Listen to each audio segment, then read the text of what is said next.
5 наурызда Today KZ порталы Самат Сапарбаев Ресей мен ТМД өнертабысының дамуына қосқан үлесі үшін Нобель медалімен марапатталды деп жариялады.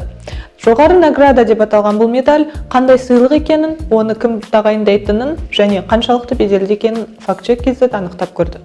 Әйгілі Нобель сыйлығының Нобель медалімен ешқандай байланысы жоқ. Ресейдің жаратылыстану ғылымдары академиясы деп аталатын сайттан мынадай жарнама таптық. Сайтта ғалым немесе маман қандай шарт бойынша медаль ала алатыны айтылмайды, бірақ көріп отырғанымыздай оны алу Нобель сыйлығын алудан оңай. Жаратылыстану ғылымдары академиясы жаратылыстану ғылымдарын дамытудың автономды коммерциялық емес ұйым ретінде тіркелген. Бұл мекеменің Ресей ғылым академиясына еш қатысы жоқ. Ресей ғылым академиясы құрылтайшысы және меншік иесі Ресей Федерациясы. Бірінші Петр құрған бұл мекеменің Нобельге және оның мұрасына да ешқандай қатысы жоқ. Ресей жаратылыстану ғылымдарының академиясы 2000 жылдар қаптап кеткен фейк академиялардың қатарынан. Тіптен бұл ұйымды алаяқтар деп атайтын мекемелер де бар.